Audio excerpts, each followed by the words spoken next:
ऊष्मागतिकी यानी कि थर्मोडायनेमिक्स। थर्मोडायनेमिक्स में जनरली 2 लॉ हम पढ़ते हैं। पहला लॉ पढ़ते हैं फर्स्ट लॉ ऑफ थर्मोडायनेमिक्स और सेकंड लॉ ऑफ थर्मोडायनेमिक्स से। ठीक है? फर्स्ट लॉ ऑफ थर्मोडायनेमिक्स को ही आप कंजर्वेशन ऑफ एनर्जी कहते हैं।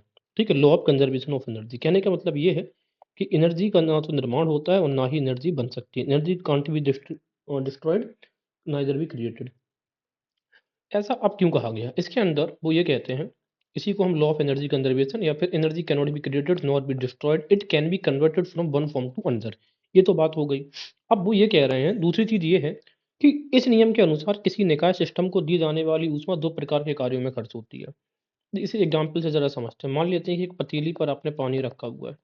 आपने इसमें कुछ ना कुछ ऊष्मा दी यानी कि एनर्जी दे रहे हैं आप इसमें। तो अब जनरली क्या होगा, वो कह रहे हैं कि निकाय की आंतरिक ऊर्जा वृद्धि करने में इसमें 2 चीज़ें होंगी। इसकी जो आंतरिक ऊर्जा होगी, इसका टेम्परेचर बढ़ जाएगा कि नहीं बढ़ जाएगा? तो पहला ये हो गया। और इस पे आप जो भी रख रहे हैं, यानी कि मान लो इसमें आप मान लेते हैं कि आपने इसमें एग डाल के रखा है। तो दूसरा जो एनर्जी काय में खर्च होगी बाह्य कार्य करने में। तो ये इसमें क्या होगा, अंडा उबल जाएगा। ठीक है? तो जनरली जो भी आप एनर्जी देते हैं किसी भी चीज़ में, जनरली 2 कामों में खर्च होती है कि इसका जो इंटरनल एनर्जी है वो बढ़ाती है और दूसरा कुछ ना कुछ वर्क तो करेगी। तो आप यहाँ पर क्या देख रहे हैं, जो एनर्जी है वो कहाँ-कहाँ पे चली गई है, एक तो इंटरनल एनर्जी बढ़ाने में, दूसरा वर्क करने में। लेकिन अगर हम नॉर्मली डेली प्रैक्टिकल लाइफ में देखें, तो जो आप जो कार्य तो ऊष्मा में पूर्णतः परिवर्तित हो गया। आपने जितना भी कार्य किया है वो कंप्लीटली किस में कन्वर्ट हो गया है, ऊष्मा में। कुछ इसमें और कुछ इसमें, पूरा हो गया। मान लेते हैं कि आपने यहाँ पर 10 कैलोरीज़ का कार्य किया है। तो मान लेते हैं कि टेम्परेचर बढ़ाने में चली गई 5 कैलोरी और इसको उबालने में चली गई 5 कैलोरी। तो टोटल कितनी कैलोरी हुई? 10। 10 कैलोरी आपने दी है, 10 कैलोरी यहाँ पे खर्च हो गई है। कहने का मतलब जितनी आपने एनर्जी लगाई थी उतना वो कन्वर्ट किसमें हो गया है? ऊष्मा में। लेकिन अब ये क्या कह रहे हैं कि कार्य को तो ऊष्मा में पूर्णतः बदला जा सकता है। देखिए यहाँ पर पूर्णतः बदल गया, लेकिन ऊष्मा को पूर्णतः कार्य में नहीं बदला जा सकता। यानी कि हीट को दोबारा से आप एनर्जी में नहीं बदल पाएँगे। ज़रा ये देखते हैं, बताते हैं आपको। एक तो 2 तरीके की चीज़ें हैं। तो कार्य है, ये हाई ग्रेड एनर्जी है और ऊष्मा कैसी होती है? लो ग्रेड एनर्जी होती है। तो कार्य को ऊष्मा में बदल सकते हैं, यानी कि हाई ग्रेड से लो ग्रेड की तरफ तो ट्रांसफ़र हो सकती है एनर्जी। लेकिन क्या लो ग्रेड से हाई ग्रेड की तरफ एनर्जी ट्रांसफ़र होगी? The answer is no. दूसरा एग्ज़ाम्पल और मैं देता हूँ। जब फ्रिक्शन 2 सतहों के बीच में होता है, मान लेते हैं, तो क्या होती है? तो फ्रिक्शन से गाड़ी मूव तो करने लगती है, लेकिन आप कहते हैं कि कुछ एनर्जी वो दोनों की सतहें गर्म भी हो जाती हैं।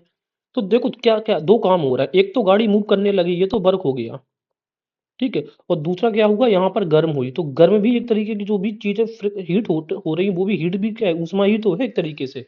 तो यहाँ पर जितना भी फ्रिक्शन लग रहा है, जितना भी न्यूटन कार्य हो रहा है, वर्क हो रहा है, जूल जितना भी, वो फ्रिक्शन में या तो हीट बनाने में चला गया या फिर वर्क में चला गया। लेकिन मुझे ये चीज़ बताओ, क्या कभी आप उसी हीट को आप दोबारा से उसी एनर्जी में ट्रांसफ़र कर सकते हैं? The answer is no. आप कभी भी जब भी आप हीट को दूसरी चीज़ में कन्वर्ट करोगे, तो कुछ ना कुछ हीट का तो लॉस होगा। तो जो हीट क्या हो गया? लॉस हो गया। तो पूरी तरीके से हीट को आप वर्क में कन्वर्ट नहीं कर सकते हैं, ये चीज़ है। सेकंड लॉ ऑफ थर्मोडायनामिक्स, तो हमने ये तो पता चल गया पहले लॉ ऑफ थर्मोडायनामिक्स से कि एनर्जी को ना तो बनाया जा सकता है, ना वो खर्च होती है, और ये भी हमें पता चला कि कंजर्वेशन ऑफ एनर्जी क्या है। और साथ में हमें ये भी पता चलता है कि एनर्जी जो है, जो हाई ग्रेड एनर्जी है होती है, इसको हम हीट में कन्वर्ट कर सकते हैं, लेकिन पूरी हीट को पूरी तरीके से एनर्जी में कन्वर्ट नहीं कर सकते हैं।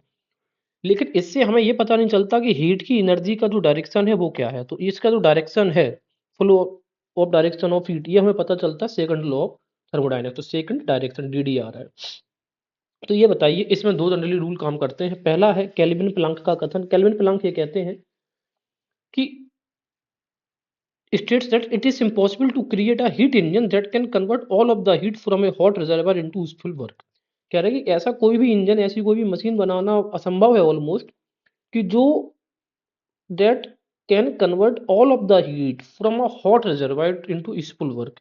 कि कोई भी हीट, मतलब गर्म रिजर्वायर की कोई भी हीट लेके और पूरी तरीके से उसको कन्वर्ट कर दे किसमें? यूजफुल वर्क में। ठीक है ना कुछ उसका अनयूजफुल चीज चली जाएंगी, यही है। एक्सप्लेनेशन क्या दे रहे हैं? Heat engine need to exchange heat with 2 reservoirs. अब हीट इंजन को क्या कह रहे हैं कि 2 रिजर्वायर्स में हीट ट्रांसफर करनी पड़ेगी। एक जहाँ से ये गर्म होगा और एक जहाँ पर ये क्या होगा? कोल्ड। तो जब वो कह रहे हैं कि जब वो ये ड्यूरिंग द ऑपरेशन के टाइम पे heat engine a significant amount of thermal energy solute into the thermal sink. तो कह रहे हैं जब ये रिजर्वायर में डालेंगे तो कुछ ना कुछ वो हीट कहीं ना कहीं गड्ढे में चली जाएगी। दैट मीन्स कुछ ना कुछ हीट का लॉस हो जाएगा। एप्लीकेशन की बात करें, दैनिक जीवन में ये चीज़ें कहाँ पे हमारे काम आती हैं, वो ज़रा अगर हम देखें तो the Kelvin Planck statement is used to calculate, अब क्या कैलकुलेट करने के लिए इस्तेमाल होता है? Efficiencies of different fuel engines, कौन सा फ्यूल इंजन की एफिशिएंसी कितनी अधिक है, रेफ्रिजरेशन यूनिट्स के बारे में कौन सा ज़्यादा बेटर है।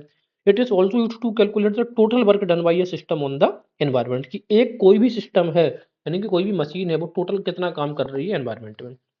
दूसरा, जो लॉ ऑफ थर्मोडायनेमिक्स है, ये आपको, ये जो क्लासियस का कथन है, ये आपको डायरेक्शन बताता है। ठीक है ना? क्लास की डायरेक्शन। वो कहते हैं कि हमेशा जो भी चीज़ एनर्जी ट्रांसफर होता है वो हॉट से कोल्ड की तरफ होगा। कभी कोल्ड से हॉट की तरफ एनर्जी ट्रांसफर हो सकता है? The answer is no. जैसे एग्जांपल के तौर पे, एक जैसे सर्दियों में क्या होता है, आपका हाथ, एक हाथ गर्म है, एक हाथ ठंडा है, तो ये बताइए, दोनों को जब आप रगड़ते हो तो कंडक्शन स्टार्ट होता है, कंडक्शन प्रोसेस के थ्रू, तो ये वाला हाथ भी क्या हो जाता है? गर्म हो जाता है। ऐसा तो नहीं है ना कि ये वाला हाथ ठंडा हो जाता है, नहीं। तो एनर्जी कहाँ से ट्रांसफर होती है? हॉट से कोल्ड की तरफ, और ये यही है डायरेक्शन, ये डायरेक्शन बता रही है ना। डायरेक्शन कौन सा लॉ बताता है? Second law of thermodynamics. ऊष्मा सदैव गर्म वस्तु से ठंडी की ओर प्रसारित होती है, परंतु नॉर्मल कंडीशन क्या है? हमेशा ऊष्मा सदैव गर्म वस्तु से ठंडी यानी कि हॉट से कोल्ड की तरफ। लेकिन प्रशीतक यानी कि जो रेफ्रिजरेटर होते हैं, इनमें बाह्य ऊर्जा स्रोत यानी कि बाहर से विद्युत मोटर लगा दी जाती है, उसकी सहायता से जो ऊष्मा को क्या करते हैं, ठंडी ऊष्मा वस्तु से गर्म में पहुंचाया जाता है। यानी कि क्योंकि जो गर्म रेफ्रिजरेटर क्या करता है, कोल्ड एयर बनाता है, और जो गर्म चीजें आपकी रखी रहती हैं इनके अंदर भेजा जाता है, तब ये ठंडा होता है। तो रेफ्रिजरेटर उल्टा काम करता है। दैट मीन्स, क्या रेफ्रिजरेटर थर्मोडायनेमिक्स के लॉ पे काम करता है? The answer is no. ये लॉ जो है, तो रेफ्रिजरेटर है, एंटी थर्मोडायनेमिक्स काम करता है। ये चीज याद रखिएगा, ठीक है? तो यही चीज हमें पढ़नी थी, दैट्स ऑल।